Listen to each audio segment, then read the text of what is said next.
അസ്സലാമലൈക്കും നമസ്കാരം. അപ്പോൾ ഇന്ന് നമ്മൾ ചെയ്യാൻ പോകുന്നത് നല്ല ടേസ്റ്റി ആയിട്ടുള്ള മുട്ട കൊണ്ടുള്ള ഒരു സ്നാക്കാണ്. നല്ല ടേസ്റ്റി ആയിട്ടുള്ള ക്രിസ്പി എഗ് ഫിംഗേഴ്സ് ആണ് ഇന്ന് നമ്മൾ ചെയ്യുന്നത്. വളരെ എളുപ്പത്തിൽ ചെയ്യാൻ പറ്റുന്ന ഒരു സ്നാക്കിൻ്റെ റെസിപ്പിയാണത്. അപ്പോൾ നമുക്ക് ഇതെങ്ങനെ ചെയ്യുന്നതെന്നുള്ളത് നോക്കാം. നമ്മുടെ വീഡിയോയിലേക്ക് പോകുന്നതിന് മുമ്പ് നമ്മുടെ ചാനൽ ആദ്യമായിട്ട് കാണുന്നവരാണ് നിങ്ങളെങ്കിൽ ഒന്ന് സബ്സ്ക്രൈബ് ചെയ്ത് സപ്പോർട്ട് ചെയ്യുക. കൂടെ അതിൻ്റെ റൈറ്റ് സൈഡിൽ കാണുന്ന ഒരു കുഞ്ഞു ബെല്ലൈക്കണും കൂടെ ഒന്ന് പ്രസ് ചെയ്തിട്ട് അതിൽ നിന്ന് ഓൾ എന്നുള്ള ഓപ്ഷൻ സെലക്ട് ചെയ്തിട്ട് വെക്കുക. ഇനി അങ്ങോട്ട് ഞാൻ അപ്ലോഡ് ചെയ്യുന്ന എല്ലാ വീഡിയോസിൻ്റെയും നോട്ടിഫിക്കേഷൻ നിങ്ങൾക്ക് മിസ്സാവാതെ കിട്ടാൻ വേണ്ടിയിട്ട്.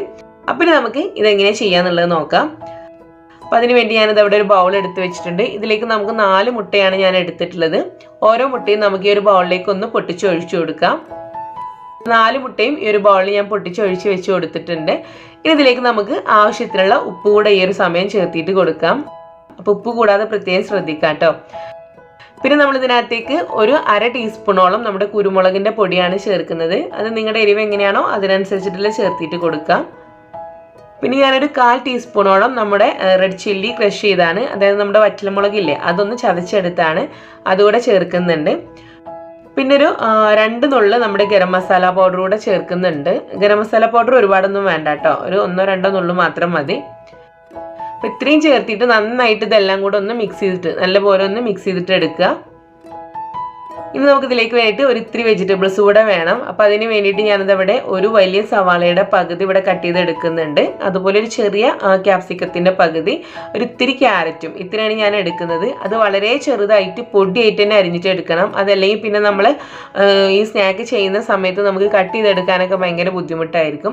അപ്പോൾ വളരെ ചെറുതായിട്ട് കട്ട് ചെയ്തിട്ട് എടുക്കുക. എന്നതിന് ശേഷം അത് ഇതിലേക്ക് ചേർത്തിട്ട് കൊടുക്കുക. ഇതിലേക്ക് ഞാനിതാ കുറച്ച് മല്ലിയില കൂടെ ചേർക്കുന്നുണ്ട്. അപ്പം ഇത്രയും ചേർത്തിട്ട് ഇത് നന്നായിട്ട് മിക്സ് ചെയ്തിട്ട് കൊടുക്കാം. ഇനി നമുക്കിത് സ്റ്റീം ചെയ്യണം. അപ്പം അതിന് വേണ്ടി ഞാനിത് ഒരു ഗ്ലാസ് ബൗളാണ് എടുക്കുന്നത്. നിങ്ങൾക്ക് ഏത് ടൈപ്പ് പാത്രം എടുക്കാം കേട്ടോ, റൗണ്ട് ഷേപ്പിലുള്ളതോ എങ്ങനെയുള്ളതോ എടുക്കാം. അതിനകത്തൊന്ന് ഓയിൽ നമ്മളൊന്ന് ബ്രഷ് ചെയ്തിട്ട് കൊടുക്കുകയൊന്നും ചെയ്യാം. നല്ല പോലെ എല്ലാ ഭാഗത്തും ആക്കിയിട്ട് കൊടുക്കണം. നമ്മൾ സ്റ്റീം ചെയ്ത് കഴിയുമ്പം അതിൽ നിന്ന് പെട്ടെന്ന് വിട്ട് കിട്ടാൻ വേണ്ടിയിട്ടാണ്. ഇനി നമുക്ക് നമ്മൾ റെഡിയാക്കിയിട്ടുള്ള എഗ്ഗിൻ്റെ ഒരു ബാറ്റർ ഇതിനകത്തേക്ക് ഒഴിച്ചു കൊടുക്കാം. ഇനി നമുക്കിതിനെ ഒരു അലുമിനിയം റാപ്പ് കൊണ്ട് നന്നായിട്ടൊന്ന് കവർ ചെയ്തിട്ട് കൊടുക്കണം. നമ്മൾ സ്റ്റീം ചെയ്യുന്ന സമയത്ത് ഇതിനകത്തേക്ക് ഒട്ടും തന്നെ വെള്ളം വീഴാണ്ടിരിക്കാൻ വേണ്ടിയിട്ടാണ് നമ്മളിങ്ങനെ ചെയ്യുന്നത്. നന്നായിട്ട് കവർ ചെയ്ത് കൊടുത്തിട്ടുണ്ട്. ഇനി നമുക്കിതിനെ സ്റ്റീം ചെയ്യാം. അപ്പോൾ അതിന് വേണ്ടി ഞാനിതവിടെ സ്റ്റീമറിൽ വെള്ളം വെച്ച് നല്ലപോലെ തിളപ്പിച്ചിട്ടുണ്ട്.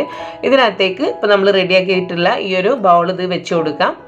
എന്നിട്ട് നമ്മളൊരു ചെറിയ തീൻ്റെയും മീഡിയം തീൻ്റെയും ഇടയിൽ വെച്ചിട്ട് ഒരു 15 മിനിറ്റാണ് നമ്മൾ സ്റ്റീം ചെയ്യേണ്ടത്.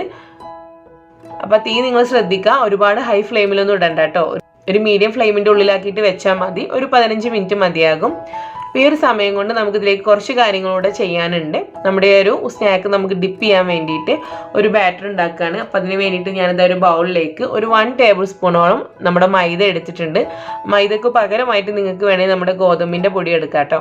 പിന്നെ ഒരു 1 ടേബിൾ സ്പൂൺ കോൺഫ്ലവർ കൂടെ എടുത്തിട്ടുണ്ട്. ഇതിലേക്ക് ഒരു 2 നുള്ളു കുരുമുളകിൻ്റെ പൊടി ചേർക്കുന്നുണ്ട്.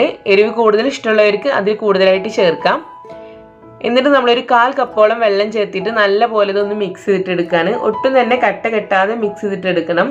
പിന്നെ വെള്ളം ഒരുപാട് കൂടരുത് കേട്ടോ. നമ്മൾ റെഡിയാക്കി വരുന്ന ആ ഒരു എഗ്ഗ് ഡിപ്പ് ചെയ്യാൻ വേണ്ടിയിട്ടാണ്. അപ്പോൾ ഒരു 2-3 ടേബിൾ സ്പൂണോളം മതിയാകും. അത് കുറേശ്ശെ ഒഴിച്ച് മിക്സ് ചെയ്തിട്ട് ആവശ്യാനുസരണം ചേർത്തിട്ട് കൊടുക്കാം. ഒരു 1/4 കപ്പ് തന്നെ മതിയാകും. അപ്പോൾ ഞാനിത് ഒട്ടും തന്നെ കട്ടയില്ലാതെ ഇതിവിടെ മിക്സ് ചെയ്ത് എടുത്തിട്ടുണ്ട്. ഇതൊരു ഭാഗത്ത് മാറ്റി വെക്കാം. ഇതിലേക്ക് നമുക്ക് കുറച്ച് ബ്രെഡ് ക്രംസ് കൂടെ വേണം. അതുകൂടെ ഞാനിവിടെ ഓൾറെഡി ഇതവിടെ പൊടിച്ച് വെച്ചിട്ടുണ്ട്. അപ്പോൾ ഇത് രണ്ടും നമ്മളൊന്ന് റെഡിയാക്കിയിട്ട് വെക്കാം. നമ്മുടെ ആ ഒരു എഗ്ഗ് സ്റ്റീമായി വരുന്ന സമയം കൊണ്ട് ഇത് രണ്ടും കൂടെ ഒന്ന് റെഡിയാക്കിയിട്ട് വെക്കാം. പിന്നെ നമുക്ക് നമ്മുടെ എഗ്ഗ് സ്റ്റീം ചെയ്യാൻ വെച്ചത് എന്തായിട്ടുണ്ട് എന്നുള്ളത് നോക്കാം. ഒരു 15 മിനിറ്റ് ഇപ്പോൾ കഴിഞ്ഞ് ഞാൻ ഫ്ലെയിമൊക്കെ ഓഫ് ചെയ്തിട്ടുണ്ട്. നല്ല ചൂടിലാണ് ഇത് ഇരിക്കുന്നത്. അപ്പോൾ നമ്മൾ നോക്കുമ്പം നമ്മൾ ആ ചേർത്തിട്ടുള്ളതെല്ലാം കൂടെ നന്നായിട്ട് സെറ്റായിട്ടുണ്ട്. ഇനി നമുക്കിത് ഇതിൽ നിന്നും പുറത്തെടുക്കാം. അപ്പോൾ ചെറുതായിട്ടൊന്ന് ചൂട് പോയതിന് ശേഷം ഇത് നമ്മൾ മറ്റൊരു പാത്രത്തിലേക്ക് ഒന്ന് ഫ്ലിപ്പ് ചെയ്തിട്ട് കൊടുക്കാം. പെട്ടെന്ന് അങ്ങ് ഇളകി വരും. നമ്മൾ ഓയിലൊക്കെ ഒന്ന് ഗ്രീസ് ചെയ്ത് കൊടുത്തോണ്ട് തന്നെ പാത്രത്തിൽ നിന്ന് പെട്ടെന്ന് വിട്ട് കിട്ടും. ഇനി ചെറുതായിട്ടൊന്ന് ചൂട് പോയതിന് ശേഷം മാത്രം ഒന്ന് കട്ട് ചെയ്യുക. അതല്ലെങ്കിൽ ഇപ്പം നമ്മൾ ചേർത്തിട്ടുള്ള ആ ഒരു സവാളയും ക്യാപ്സിക്കും ഒക്കെ ഉള്ളതുകൊണ്ട് തന്നെ അങ്ങനെ പൊടിഞ്ഞു പോകാൻ ചാൻസ് ഉണ്ട്. അപ്പോൾ ഒന്ന് ചൂട് പോയതിന് ശേഷം കട്ട് ചെയ്യുന്നതായിരിക്കും ബെറ്റർ. ഈ ഒരു രീതിയിൽ നീളത്തിൽ നമ്മൾ കട്ട് ചെയ്തിട്ട് എടുക്കാം. നമ്മളിത് ഫിംഗേഴ്സിൻ്റെ ഒരു ഷേപ്പിലാണ് നമ്മളിത് ഫ്രൈ ചെയ്യുന്നത്. അപ്പോൾ അതുകൊണ്ട് ഈ ഒരു രീതിയിൽ കട്ട് ചെയ്തിട്ട് എടുക്കുക. ഇതെല്ലാം തന്നെ ഞാനിവിടെ കട്ട് ചെയ്തെടുത്തിട്ടുണ്ട്. ഇനി നമ്മളിപ്പോൾ നേരത്തെ റെഡിയാക്കി വെച്ചിട്ടുള്ള ഒരു മൈദയുടെയും കോൺഫ്ലവറിൻ്റെയും ഒരു മിക്സ് ഉണ്ടല്ലോ, അതിനകത്ത് ഇത് നല്ലപോലെ ഒന്ന് ഡിപ്പ് ചെയ്തിട്ടെടുക്കുക. അതിനുശേഷം നമ്മൾ റെഡിയാക്കി വെച്ചിട്ടുള്ള ബ്രെഡ് ക്രംസിനകത്ത് ഇത് കോട്ട് ചെയ്തിട്ടെടുക്കാം. അപ്പോൾ നന്നായിട്ട് കോട്ട് ചെയ്തിട്ട് കിട്ടണം. നല്ലപോലെ കിട്ടുന്നില്ലെങ്കിൽ ഒന്നുകൂടെ നമുക്ക് ആ ഒരു മൈദയുടെയും കോൺഫ്ലവറിൻ്റെയും മിക്സിൽ വെച്ചിട്ട് ഡിപ്പ് ചെയ്ത് വീണ്ടും ബ്രെഡ് ക്രംസിനകത്ത് കോട്ട് ചെയ്തിട്ട് എടുക്കാവുന്നതാണ്. അപ്പോൾ ഇതെല്ലാം ഞാൻ അവിടെ അതുപോലെ കോട്ട് ചെയ്ത് വെച്ചിട്ടുണ്ട്. ഞാനിതവിടെ ഫ്രൈ ചെയ്യാൻ വേണ്ടിയുള്ള ഓയിൽ ചൂടാക്കാൻ വേണ്ടി വെച്ചിട്ടുണ്ട് കേട്ടോ. ഈ ഒരു ഓയിലിൻ്റെ ചൂട് നിങ്ങൾ പ്രത്യേകം ശ്രദ്ധിക്കണേ, കാരണം ഒരുപാടൊന്നും ചൂടാവരുത്, പെട്ടെന്ന് കരിഞ്ഞു പോകും. അപ്പോൾ ഒന്ന് മീഡിയം ഫ്ലെയിമിൽ വെച്ചിട്ട് നമുക്കിതെല്ലാം തന്നെ ഫ്രൈ ചെയ്തിട്ട് എടുക്കാം. കാരണം ഈ ഒരു ബ്രെഡ് ക്രംസ് ഒക്കെ ആകുമ്പോൾ നമ്മൾ വലിയ തീയിലൊക്കെ ഇട്ട് കഴിഞ്ഞാൽ അത് പെട്ടെന്ന് അങ്ങ് കരിഞ്ഞു പോവുകയാണ് ചെയ്യുക. അപ്പോൾ തീ എപ്പോഴും നിങ്ങൾ ശ്രദ്ധിക്കുക.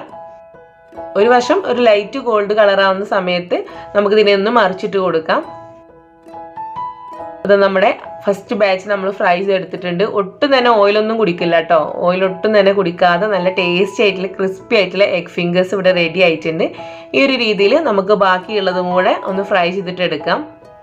അപ്പോൾ ഇത് വളരെ ടേസ്റ്റി ആയിട്ടുള്ള ഒരു സ്നാക്കാണ്, വളരെ എളുപ്പം ചെയ്യാൻ പറ്റുന്നതാണ്. ഇതിൻ്റെ കൂടെ നമുക്ക് എന്തെങ്കിലും ടൈപ്പുള്ള ചട്നികളോ അതല്ലെങ്കിൽ നമ്മൾ ടൊമാറ്റോ കെച്ചപ്പിലൊക്കെ ഡിപ്പ് ചെയ്ത് കഴിക്കാൻ നല്ല ടേസ്റ്റിയാണ്. കുട്ടികൾക്കൊക്കെ തീർച്ചയായിട്ടും ഇഷ്ടപ്പെടും. അപ്പോൾ നിങ്ങൾ ഈ ഒരു രീതിയിലൊന്ന് ട്രൈ ചെയ്തിട്ട് നിങ്ങളുടെ ഫീഡ്ബാക്ക്സ് അറിയിക്കുക. വീഡിയോ ഇഷ്ടമായാലും ലൈക്ക് ചെയ്യുക, നിങ്ങളുടെ ഫ്രണ്ട്സിലേക്കൊക്കെ ഒന്ന് ഷെയർ ചെയ്തിട്ട് കൂടെ കൊടുക്കുക.